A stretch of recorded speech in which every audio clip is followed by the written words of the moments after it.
amigos, sejam bem-vindos! No vídeo de hoje nós vamos falar do famoso mais desconhecido da história da moda. Sejam bem-vindos ao História das Grandes Marcas. E no vídeo de hoje nós vamos falar da história do Halston. É um estilista que foi muito importante na década de 70, de 60 para moda, mas ele foi totalmente esquecido pela história. E o porquê nós vamos saber aqui nesse vídeo. Você precisa ficar até o final para saber toda a história incrível desse estilista e por que ele ficou tão esquecido assim.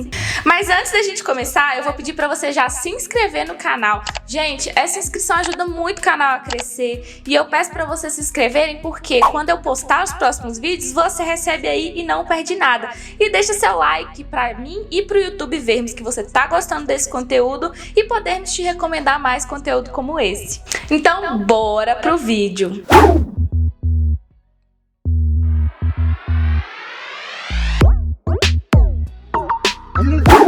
Gente, o Halston foi um grande estilista, ascendeu muito na década de 60 e 70, porém a vida dele foi muito curta, ele morreu aos 58 anos e o porquê nós vamos saber no restante do vídeo. Vamos começar falando que estreou agora dia 14 de maio de 2021 a série que conta a história do Halston, mas eu quero colocar uma observação que a série não conta tudo exatamente como foi, lembrando que séries têm licença poética para criar uma narrativa mais interessante para as telas e tudo mais. E algumas coisas realmente foram mudadas da história real. A série foi criada pelo diretor Daniel Minahan. Eu tô lendo os nomes, tá, gente? Pra não falar coisa errada pra vocês, porque os nomes são meio complicados. Esse foi o mesmo diretor que fez a série de outro estilista super polêmico, que a morte dele envolveu muitas coisas, que é a série do Gianni Versace, também na Netflix. Então, o mesmo diretor, e ele também já fez outros trabalhos importantes, um deles sendo episódios da série Game of Thrones. Essa série foi inspirada na biografia do Halston, chama Simply Halston, feita pelo escritor Steve Gaines. Gente, de acordo com a revista Veja, que foi uma grande referência aqui para eu fazer nosso roteiro, a família de Roy Halston Frowick não aprovou totalmente como a relação do Halston foi representada na série com o pai. Sua relação com o pai era meio complicada porque o pai era meio abusivo, tanto com a mãe quanto com os filhos. Então a família não aprovou totalmente, mas a série tá aí, foi pro ar e mostra a relação dele desde quando ele era pequeno, mostra vários flashes, então a história dele ali com esse pai abusivo até a sua morte prematura. O Halston já demonstrava talento desde criança, quando fez seu primeiro chapéu aos 7 anos. Ele fazia os chapéus para agradar a mãe, como uma forma de fazer ela esquecer ou ajudá-la com esses problemas que eles tinham com os pais, como um consolo para ela. Então ele sentia bem fazendo esses chapéus e, gente, uma criança de 7 anos fazer chapéus é uma coisa muito assim, fora de noção. Eu com 7 anos estava brincando de boneca, apesar de brincar de fazer roupas para as bonecas, mas nada tão perfeito. Eu acho que antigamente o pessoal tinha uma liberdade criativa muito maior, porque a época proporcionava isso, muita coisa ainda não tinha sido criada, sabe? Isso era um estímulo muito grande. Então, aos 20 anos, o Halston mudou para Chicago, onde ele estudava artes e começou a trabalhar com chapelaria. Então, em 1957, ele inaugurou sua primeira loja e passou a assinar com o nome do meio. Então, a partir dali, ele já assinava como Halston até ele se mudar para Nova York no mesmo ano. Gente, em 1959, o Halston começou a trabalhar numa loja chamada Bergdorf Goodman. Tá aqui escrito, sempre eu vou deixar os nomes escritos aqui embaixo, porque por mais que eu possa estar pronunciando errado, vocês têm a referência aqui para poder pesquisar, tá bom? Ele começou a trabalhar nessa loja e, segundo ele mesmo, foi um grande aprendizado para ele na moda, porque até então ele fazia chapéus e tudo mais, mas essa loja deu muito aprendizado de moda para ele, porque essa loja era uma das mais cobiçadas de alta costura americana na época, entre os anos 60 e 70. Então ele trabalhou aí numa marca de alta costura muito boa, muito ascendente na época aí. Ainda trabalhando nessa loja, em 1961 ele criou um modelo icônico chamado Pillbox, um modelo de chapéu onde a Jacqueline Kennedy, primeira dama, usou na posse do marido dela. Então, com isso, ele ascendeu demais a carreira como criador, como chapeleiro, né?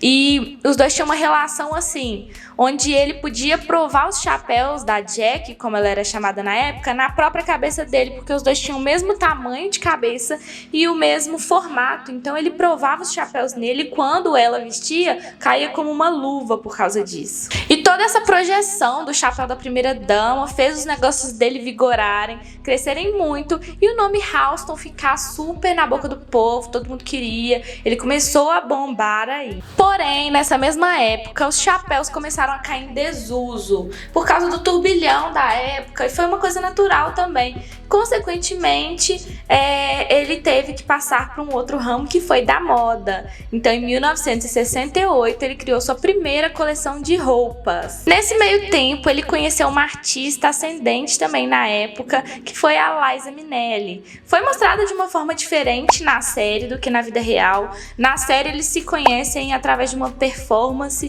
que a Liza está fazendo e ele tá naquele mesmo bar, assiste e os dois são apresentados por um amigo em comum lá nessa situação. Só que isso foi pura liberdade narrativa, porque a realidade na biografia é que os dois se conheceram através da avó da Liza, que se tornou cliente do Halston e decidiu apresentar os dois, então eles foram apresentados lá no ateliê do Halston. Mas eles viraram, assim, grandes amigos pro resto da vida. A Liza foi muito companheira do Halston pra tudo, inclusive de farra. Tem muitas fotos na internet dos dois que eu fui colocando aqui, que são muito legais de pesquisar, deles no Estúdio 51, uma coisa muito legal. E assim como a Liza, o Halston se tornou amigo de várias personalidades na época. Uma delas era o Andy Warhol, que era um grande artista da pop art. Ele criou a pop art nessa época, entre 60 e 70. Foi um estilo de arte que mudou mesmo a forma com que as pessoas viam arte na época. Um exemplo é essa sopa Campbell's aqui, que é super famosa, essa obra dele. E os dois eram amigos mesmo, amigos de farra, e além disso, tinham muita inspiração no trabalho um do outro. Então eles tinham muito essa relação. Porém, o Andy Warhol não foi mostrado em momento nenhum na série, eu não sei porquê.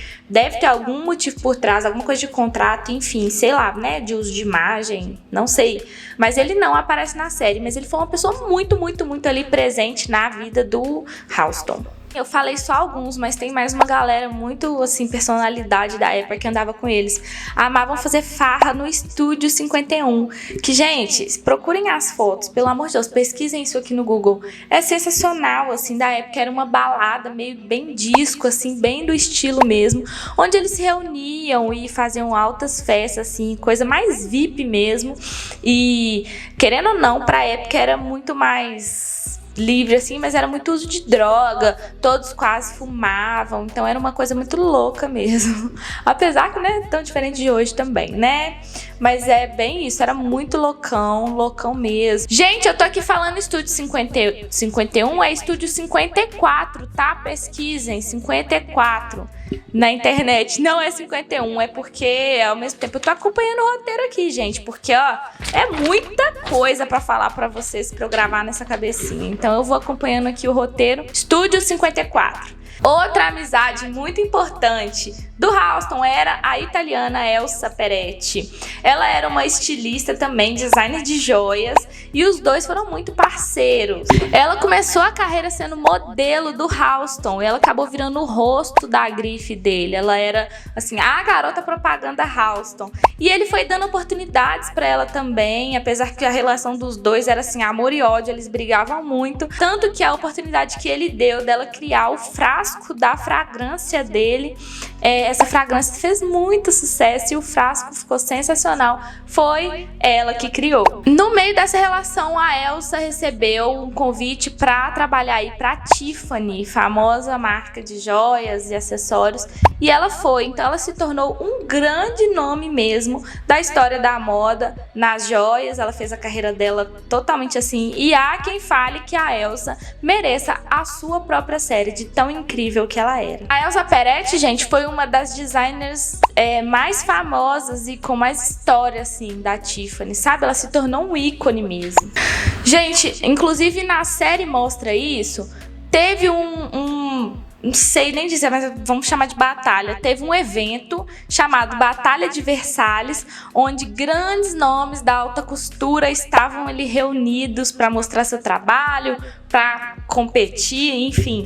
E o Halston era um dos grandes nomes ali da alta costura dos Estados Unidos, então ele foi ascendendo cada vez mais com isso. E nessa época ele era dos nomes assim mais ascendentes mesmo da moda da época, e aí ele deu uma cartada de mestre que foi criar o Trench Coat de Ultra Suede. Esse foi assim um delírio da época. Trench Coat 704, que era o Ultra Suede. O que foi esse Ultra Suede que ele criou? Era um tecido que parecia uma camurça, mas ele era impermeável. Ele era mais grosso, assim, então ele fazia uns casacos mesmo com ele, alguns chapéus combinando, enfim.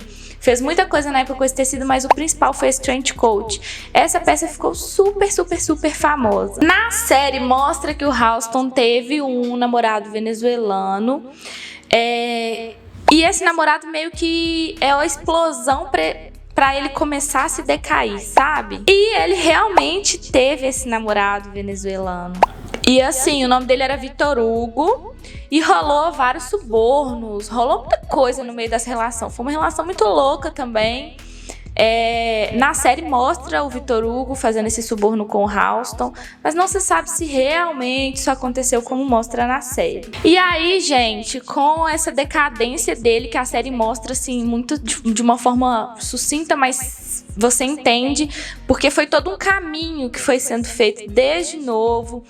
Rolou uma história também que eu esqueci de contar quando eu tava falando do Estúdio 54. Rolou uma história de uma pessoa que ficou presa na tubulação. Eles mostram isso na série como uma mulher que ficou presa e num dia que o Halston tava lá com toda essa galerinha que ele andava junto.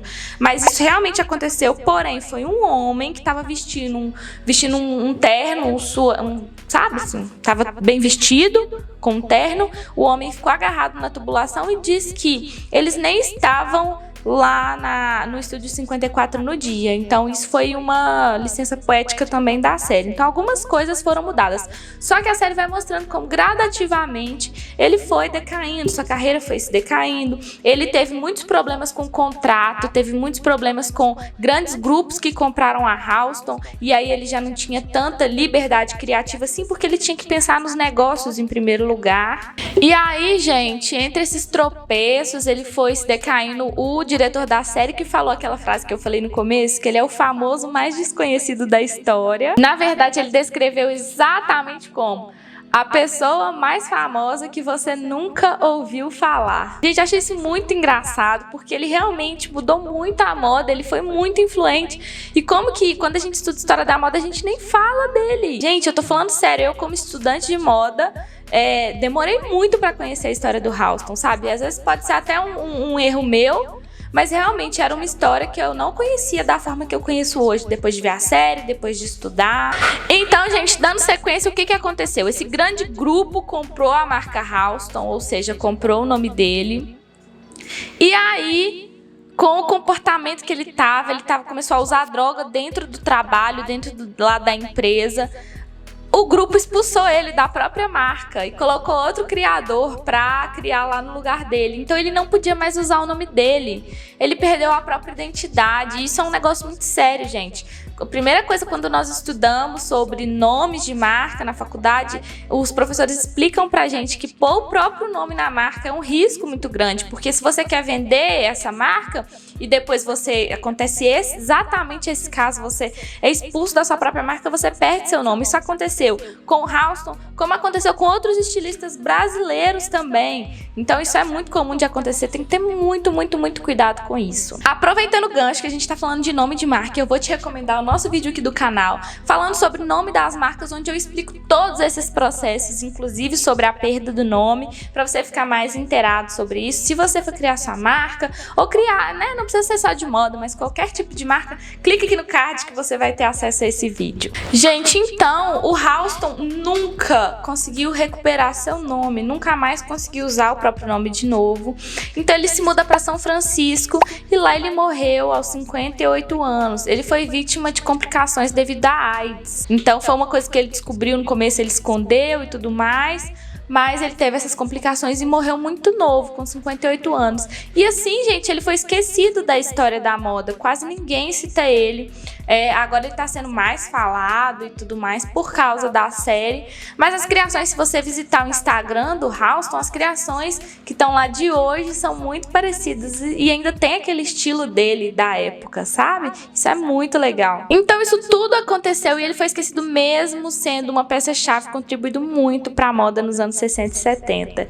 E aí, gostaram da história do Halston? Se vocês querem ver mais, gente, compensa muito assistir a série. A série, além de ser linda, contar a história dele, é uma série muito louca, acontece muita doideira, muita reviravolta, o povo é muito louco, sendo sincera, mas é uma série muito legal, por mais que tenha as liberdades poéticas, ela é realista, sabe? Mostra as coisas como são e compensa muito assistir essa série. E aí, o que você achou do vídeo de hoje? Gostou? Deixa seu like aqui embaixo, não esquece de se inscrever no canal. Foi um prazer estar aqui com vocês. Obrigada por assistir até aqui, viu, gente? Beijo, beijo, tchau!